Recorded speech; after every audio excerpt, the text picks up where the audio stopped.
ein Mann, der mit seinem Sohn, ich glaube am 1. oder 2. Januar, noch Silvesterraketen übrig hatte.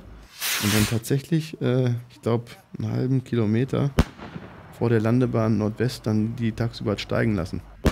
Weil sie ja noch hatten, wollten die nochmal mit seinem Sohn hochsteigen lassen. Und da haben wir natürlich auch eine reihenweise Flieger durchstarten lassen müssen, weil der Erste gesagt hat, hier fliegt mir gerade eine Rakete um die Ohren.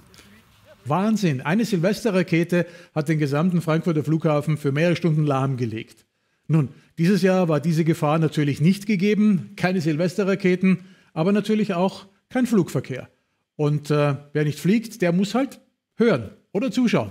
Also herzlich willkommen im neuen Jahr bei Plane Talk, auch wieder mit einer Menge Neuerungen. Eine sehen Sie bereits rund um mich herum, das ist bereits ein Zeichen für unsere kommenden Live-Sendungen. So werden wir dann auch dabei aussehen und die Möglichkeit natürlich wieder bieten, direkt in unseren Sendungen Fragen anzubieten, die wir an unsere Gäste weiterreichen. Heute haben wir natürlich auch schon ein paar mit im Gepäck.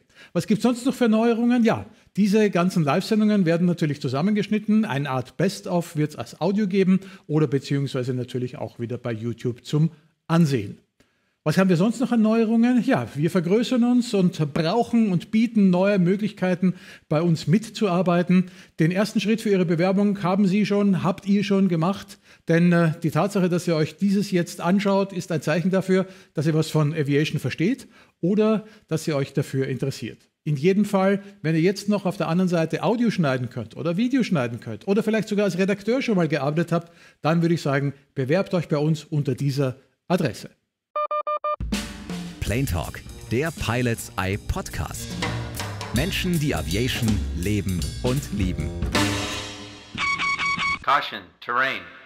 Aber jetzt zu unserem heutigen Gast, der da oben in dieser Kanzel, auf die man oft hinaufschaut als Gast, als Fluggast und sich denkt, ist da überhaupt jemand oben? Genau so ein Mensch, der seit 17 Jahren dort oben arbeitet, den haben wir heute vors Mikrofon geholt und Pilots Eye-Hörer und Zuschauer kennen ihn bereits, denn er ist in all unseren Filmen, immer dann, wenn wir von Frankfurt gefilmt haben, der Mann, der auch die richtigen Durchsagen für uns dann zum Filmen gemacht hat. Michael Koletti.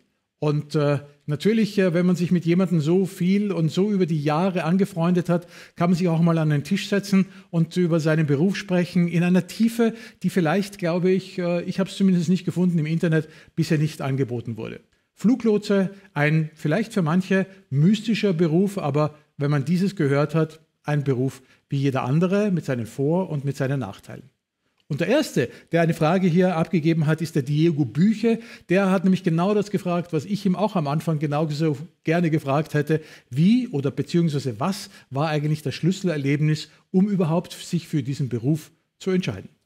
Ich habe BWL studiert, nach meinem Zivildienst damals, nach dem Abitur, Zivildienst BWL studiert. Immer im Hinterkopf aber gehabt, ich könnte vielleicht mal irgendwann am Flughafen arbeiten, weil ich komme aus der Nähe von Köln, 12 Kilometer entfernt vom Flughafen, habe die Flieger nicht nur gehört, auch gesehen und fand das ganze Szenario rund um den Flughafen immer irgendwie faszinierend. Also alles, was mit Luftfahrt zu tun hatte. Da habe ich dann 4 Semester gemacht, bin nebenher aber doch eigentlich mehr Rettungsdienst gefahren, weil mir das auch noch sehr viel Spaß gemacht hat. Also die medizinische Sparte fand ich auch wirklich interessant.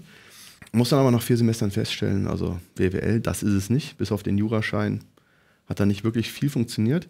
Und habe dann überlegt, was machst du denn jetzt? Und hatte natürlich dann auch viel Freizeit, weil ich nicht mehr so gern zur Vorlesung gegangen bin. Bin mal ins Kino gegangen und da haben die tatsächlich Fluglotsen gesucht. Ich kannte den Job bis dahin nicht. Ja, also er war für mich nicht publik, weil man sieht uns ja auch nirgendwo. Ja, lief da ein Werbespot oder lief ein Werbespot, Papier? Genau, die DFS hatte zu dem Zeitpunkt aktiv gesucht. Und dann habe ich gesehen, habe gedacht, wow, guck mal da. Das sieht doch cool aus. Am Flughafen, das mit Technik, Headset, Computer, das war natürlich auch alles cool digitalisiert gemacht und sollte ja auch einen Anreiz geben. Und habe dann mich erkundigt bei der DFS auf der Internetseite, wie das so vonstatten geht, was man so eigentlich braucht. Und habe da nicht so das erste Mal erfahren, was so die Voraussetzungen sind für einen Fluglotsen, dass es auch einen ähnlichen Test gibt wie den Pilotentest in Hamburg, wo einfach die Durchfallquote aber auch enorm hoch ist. Ja, also liegt bei ca. 97%. Wo fallen die Leute am meisten dabei durch?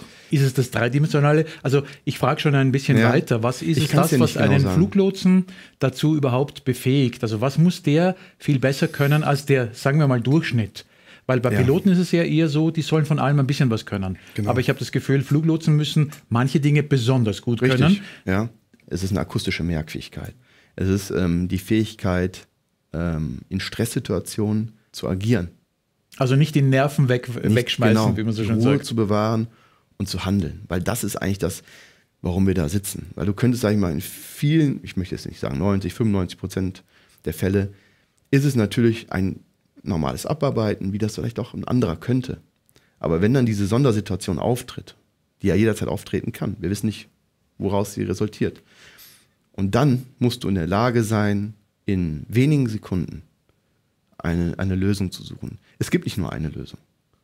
Das kann ich auch schon mal sagen. Und das ist auch das Gute. Und das ist auch das, was uns, sag ich mal, jetzt auch mal so ein bisschen so die Entspannung gibt, zu sagen, es gibt nicht nur eine Lösung und die muss dann kommen, sondern wir haben schon verschiedene Lösungen. Aber es muss was passieren und du musst agieren und handeln und schnell und überlegt. Und Okay, also Zahlen, merken. Wie sieht es jetzt mit Dreidimensionalität im Raum aus? ja, auch natürlich, klar. Also korrigiere mich, aber ich habe das Gefühl, ihr müsst während eurer Arbeit immer wissen, also ihr habt da quasi im Kopf dort oben so einen kleinen Globus, das ist quasi euer kontrollierter Raum.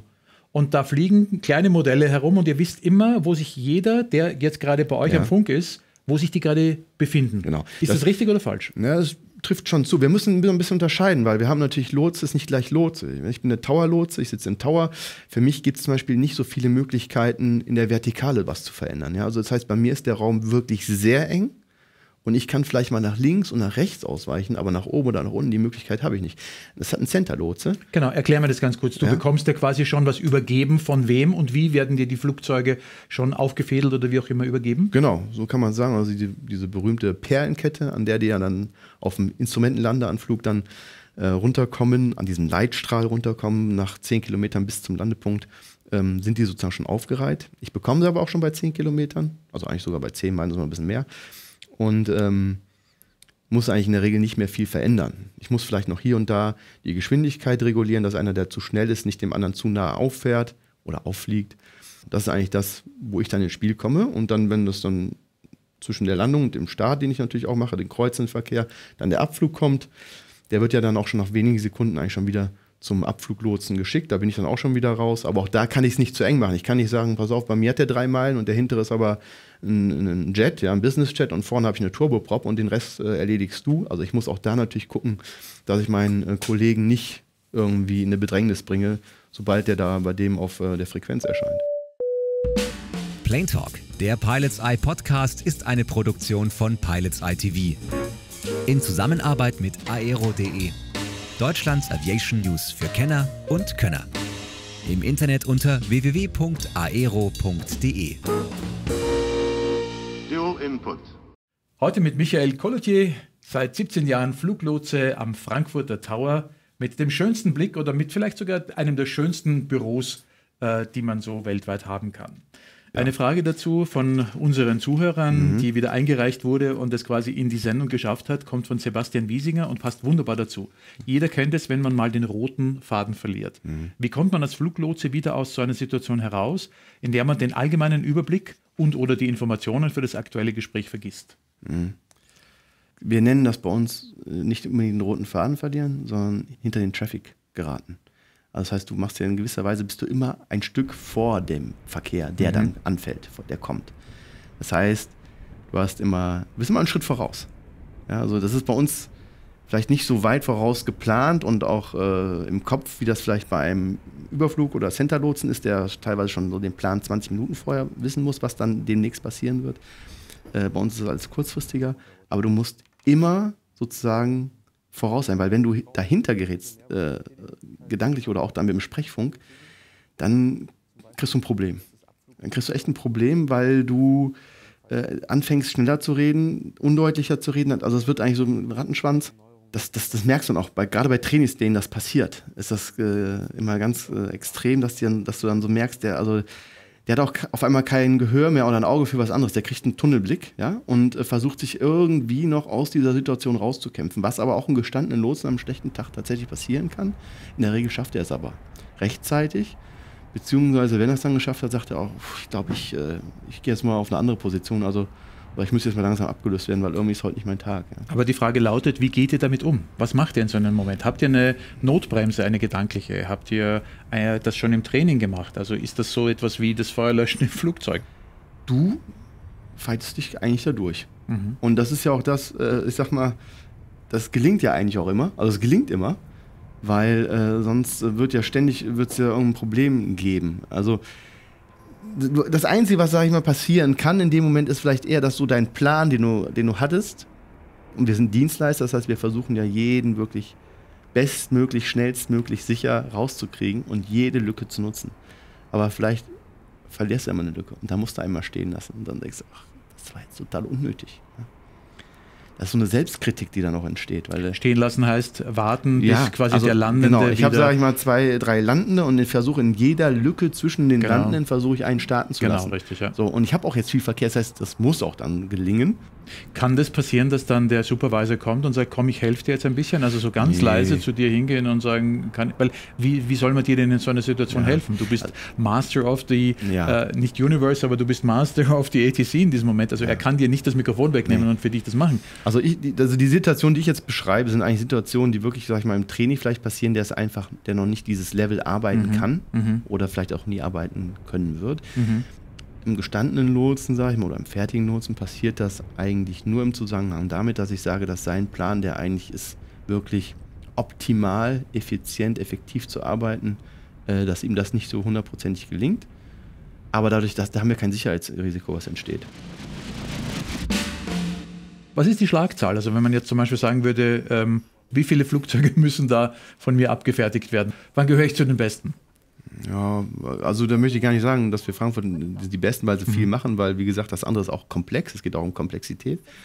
Aber wir haben natürlich mit 106 Starts und Landungen in einer Stunde, das ist schon, sag ich mal, das ist schon Wert, wo du sagst, Also rein rechnerisch dürfte doch nur alle 3 Minuten ein Start oder eine Landung auf einer Piste passieren. Ja, so ganz genau kann man das nicht ungefähr. Aber da komme ich nicht auf die 106, was du gerade gesagt hast. Richtig, genau. Aber wir haben ja zum Beispiel in Frankfurt eine reine Startbahn West, diese 1.8.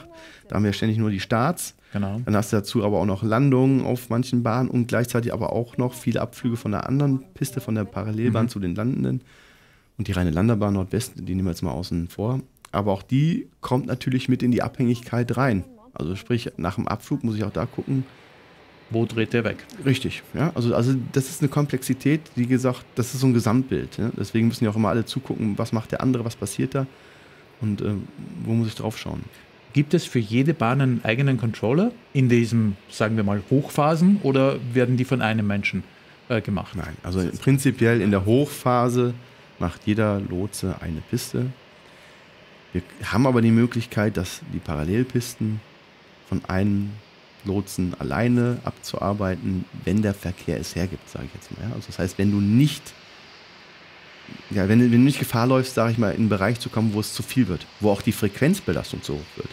Da ist ja auch nicht gewollt, dass ein Pilot nicht mehr reinkommt oder du nicht mehr sozusagen mit den Sprüchen hinterherkommst, weil du nur noch erzählst, weil auch das kann nämlich dann zum Problem führen. Und das ist auch total unnötig, weil wir haben ja noch einen Backup-Lotsen, der da wäre, um dann die Landungen zu übernehmen. Wie, ihr habt einen Backup-Lotsen, so einen Schrank, wo er aufmacht? Nein, aber es ist, also wie gesagt, normalerweise, wie ich eben sagte, normalerweise ist ja jede Position, jede Landebahn oder Startbahn durch einen Lotsen besetzt. Wir können aber in verkehrsärmeren Zeiten, können wir auch die Parallelbahn durch einen Lotsen nur besetzen. Und da musst du einfach nur dann gucken, dass du nicht zu viele Starts und Landungen zur gleichen Zeit hast, dass dann der Verkehr so überhand nimmt, dass es eigentlich unnötig ist, dass du es aus einer Hand arbeitest. Und das ist natürlich eine Sache des Supervisors. Also der schaut sich ja an. Ich glaube, der hat ja auch eine digitale Möglichkeit zu sagen, wie schaut der Verkehr in einer Stunde aus. Genau, der kann ja natürlich sagen... Der kann vorspulen quasi. Ja, der kann gucken, ne? Der kann schon sagen, hier gleich kommen, wir kriegen mehr Inbounds. Genau. Aber muss ich ganz ehrlich sagen, du weißt, wann die Inbounds kommen. Das, weil es in der Regel immer die gleichen Zeiten sind. Ja? Und du siehst ja auch, wenn bei uns Flieger die Startfreigabe bekommen, dann sind sie ja noch nicht an der Startbahn. Das heißt, sie kriegen erst die Anlassfreigabe durch unser Delivery. Und dann sehe ich schon die Zahl, wenn das schon auftaucht. Ne? Also ich meine, das ist ja auch immer die gleiche Uhrzeit. Also die Maschinen nach Amerika, die gehen halt zwischen 10 und 11 raus. Und dann nochmal um 13 Uhr mit den Asiaten zusammen.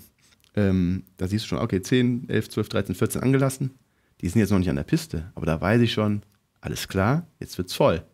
Ja, und dementsprechend kannst du natürlich dann schon sagen, gesell dich mal zu mir, mein Kollege, weil Das wird zwar Spaß machen, jetzt gleich abzuarbeiten alles, aber das müssen wir nicht machen. Das können wir auch zusammen machen. Also muss ich nicht allein machen. Okay. Das ist auch wieder diese Vorplanung. Da sind wir doch natürlich bei einer guten Frage, die Aristophanes Karpuzis geschrieben hat. Was sind die regulären Arbeitszeiten eines Fluglotsen, fragt er. Wie lange ist es möglich, als Fluglotse zu arbeiten? Das bezieht sich in diesem Fall sogar auch auf wie viele Jahre. Ich dachte mir auf die Stunden an einem Tag. Wir können ja beides erzählen. Und was passiert, wenn man diese reguläre Zeit überschritten hat? Arbeitszeiten, sag ich jetzt mal, eine Tagesschicht, da sind wir nicht anders als viele Berufler auch, Normalberufler, 8,5 Stunden Arbeitstag. Dein Auftraggeber ist der Bund, also das muss man auch dazu sagen. Genau, also ich bin bei der Deutschen Flugsicherung. Sondern die Deutsche Flugsicherung ist eine Sache des Staates. Nicht ganz, weil wir sind privatisiert tatsächlich, aber nicht kapitalprivatisiert und das ist ganz entscheidend.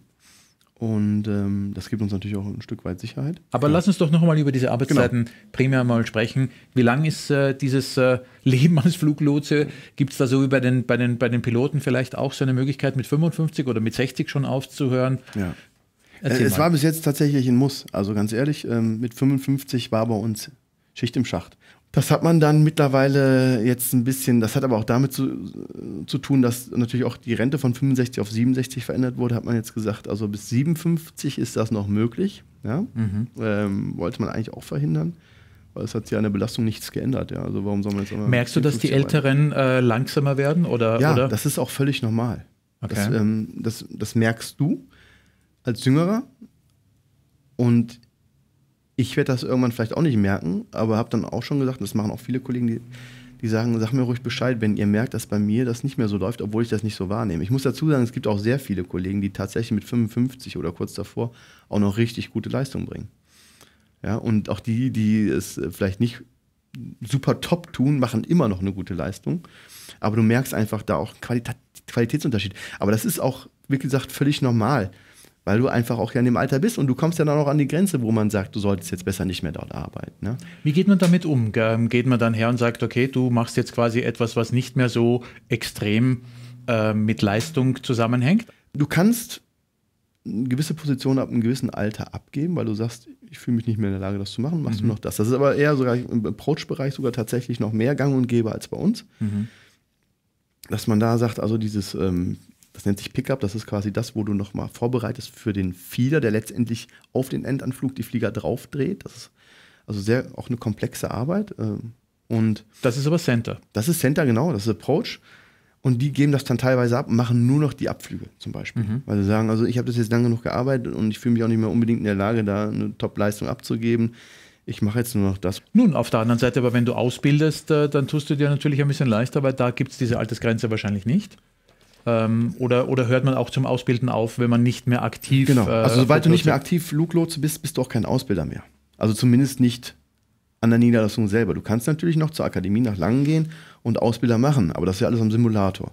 Plane Talk wird Ihnen präsentiert von ProFlight, dem exklusiven Anbieter für Erlebnisflüge auf den Original-Cockpit-Trainingssimulatoren der Verkehrspiloten. Jetzt online buchen oder verschenken und Träume erfüllen. www.proflight.com. Plane Talk, der Pilots Eye Podcast.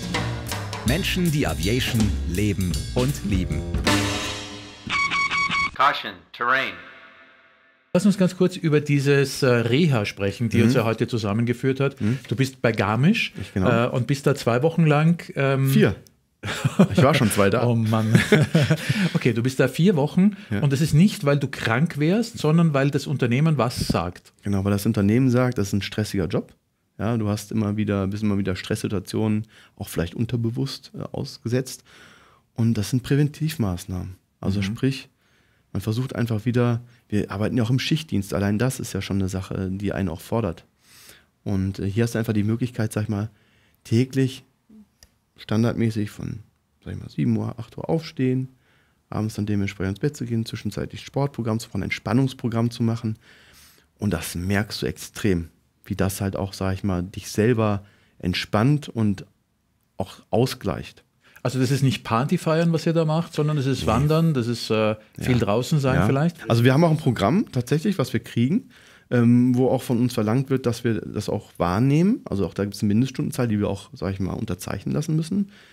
neben dem Programm, was du sowieso schon draußen machst, ob es Wandern ist, Mountainbike-Tour etc.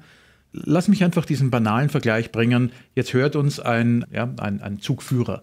So, der sagt, naja, also mein Unternehmen zahlt nur die Reha, wenn wenn die Bandscheibe nicht mehr drinnen ist. Also ja, ihr seid privilegiert, vielleicht, aber wie kann man das am besten rechtfertigen? Ist bei euch die Verantwortung eine größere oder habt ihr es einfach euch besser herausverhandelt in den letzten Jahren? Ich denke, dass das ist, weil es gibt tatsächlich ja auch solche Maßnahmen schon auch bei großen Konzernen wie Mercedes teilweise, dass die das mit ihren Mitarbeitern machen. Also, genau, Mitarbeiterbindung, dass die sagen, okay, ich bleibe bei dem Unternehmen, weil das und das und das gibt es woanders nicht. Ja, genau. Und es ist einfach, sage ich mal, etwas, wo man sich auch eine bessere Leistung und dann auch wieder von dem Einzelnen verspricht, nachdem er so eine Kur angetreten hat. Und ich meine, ich finde es halt einfach wunderbar. Du nimmst es natürlich wahr und nimmst es mit und merkst aber auch, wie es aber auch, sage ich mal, funktioniert. Du hast also quasi die Zeit bei so einer Reha ist wie eine Arbeitszeit, so wie du es ja erzählt hast. Das heißt, du bist ja auch wirklich dann verpflichtet, gewisse Stunden zu machen. Das ist ja auch eine bezahlte Arbeitszeit. Aber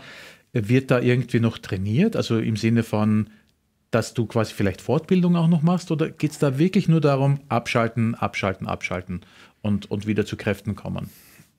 Ja, ich würde es schon, es ist schon so ein bisschen, es ist auch eine Regenerationskur irgendwo, das ist auf jeden Fall. Ne? Also es ist Präventivmaßnahme, also es ist aber auch eine Regenerationskur von der Belastung, die du halt einfach hast als Lotse im Schichtdienst mit dem Stress, den du hast, wenn wir auch die meisten den als positiv, sag ich mal, empfinden, ist er ja doch irgendwo da. Wir haben einen Fliegerarzt, der dann uns untersucht, wir machen Belastungs-EKG, unser Blut wird untersucht, dann wird geschaut, gibt es da irgendwas, worauf wir achten müssen, Ernährung etc., auch Ernährungsberatung, Workshop, wir haben jetzt eine Suchtprävention. Aber lass uns das doch mal umdrehen. Was sind denn die typischen sonst Burnout-Syndrome gewesen von anderen Fluglotsen, die du vielleicht kennengelernt hast und die heute nicht mehr Fluglotsen sind? Da ist ja schon, sagen wir mal, mittlerweile bei mir ist das ja schon so, dass das nicht mehr so extrem ist, weil natürlich das auch über die letzten Jahre einfach verändert wurde, ist einfach allein schon, wie oft gehe ich zum Dienst. Ja? Und meine Arbeitstage sind halt mal in der Regel 17 bis 19 im Monat, ja? Mit maximal 6 Stunden Arbeitszeit in Frankfurt an Bord, an einem 8,5 Stunden Arbeitstag. Ne? Das heißt also 2 Stunden Pause und eine halbe Stunde Wegezeit vorneweg mit Briefing, um einfach zu gucken, was ist gerade wichtig, was muss ich mir durchlesen, was hat sich geändert.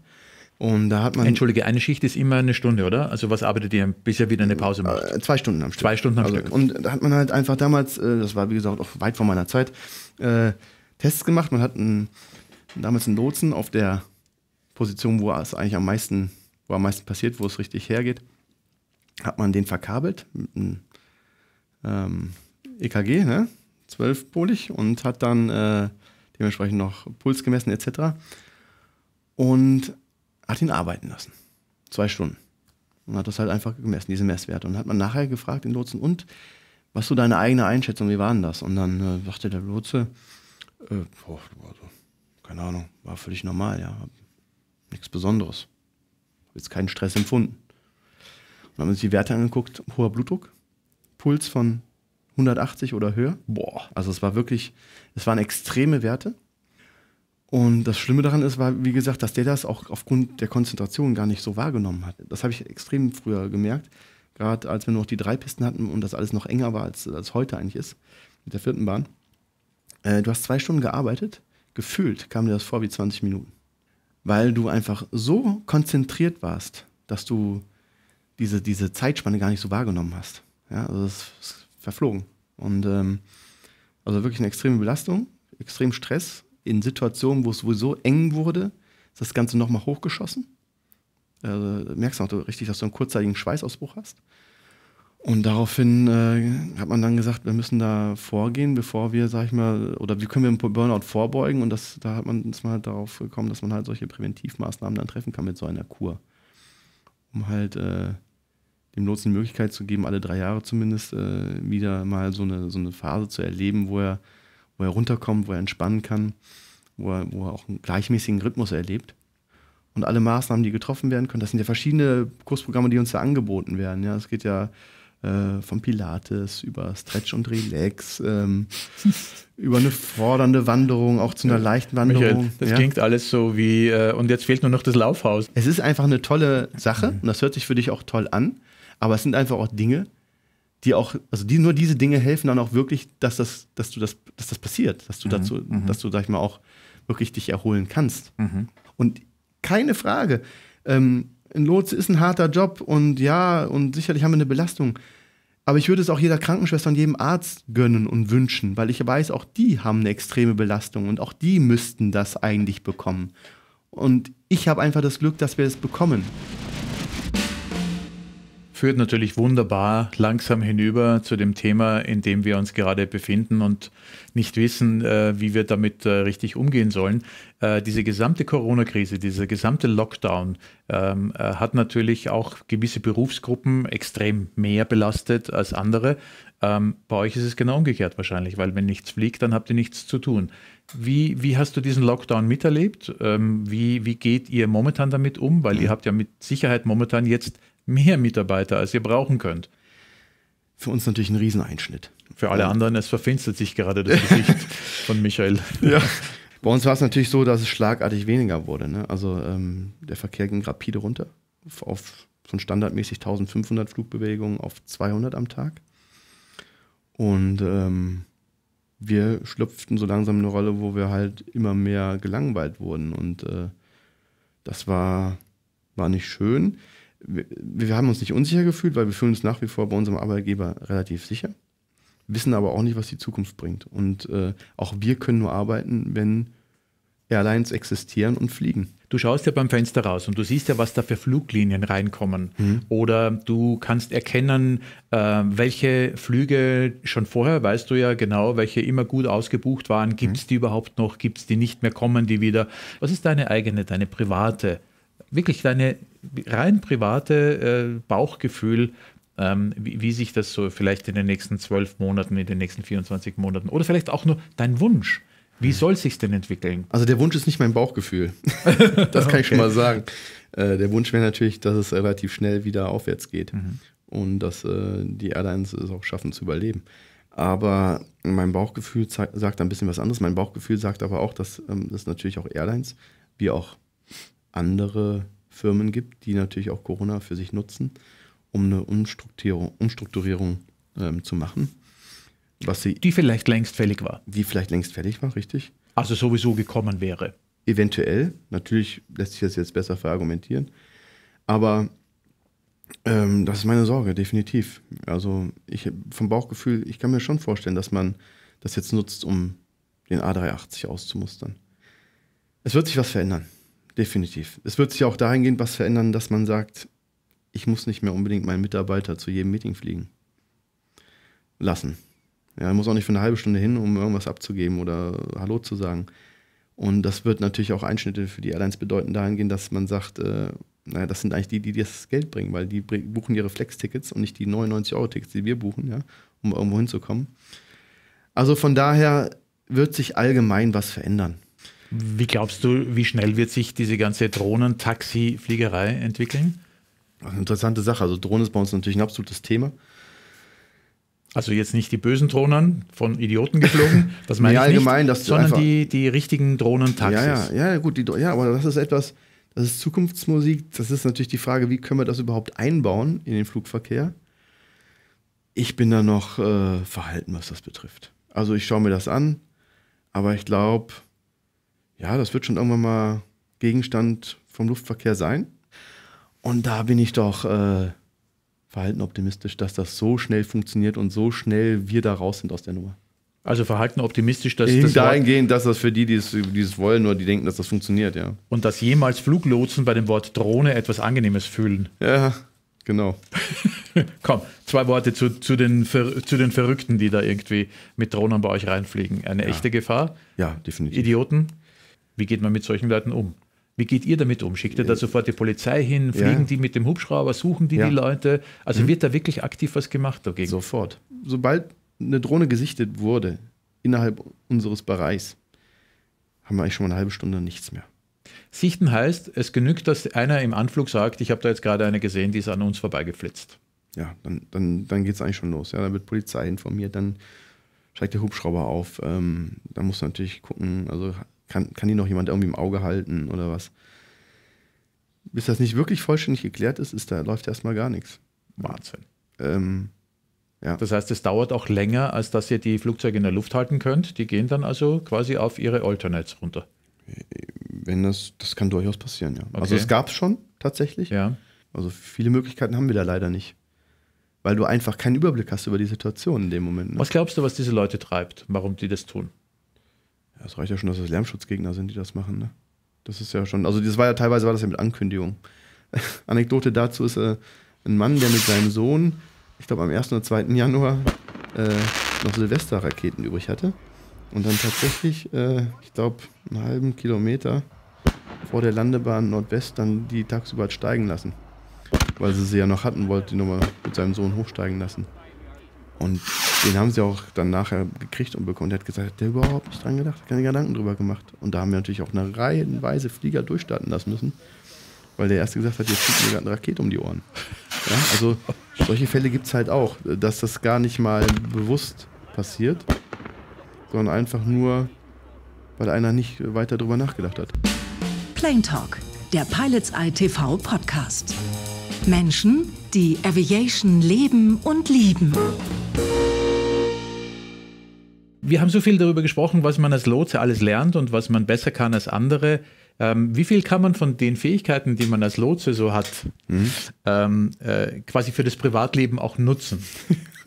Ich glaube einfach so eine gewisse Art an Entspanntheit in vielen Dingen. Ja, also sprich, wenn es turbulent wird oder so weiter, dann man ist einfach das Level, bis man, sage ich mal, in einen Bereich kommt, wo es wirklich stressig wird oder wo man sagt, jetzt raste ich aus. Ja, also das ist schon ein bisschen höher vielleicht einfach. Also die Gelassenheit ist einfach, glaube ich, eher da.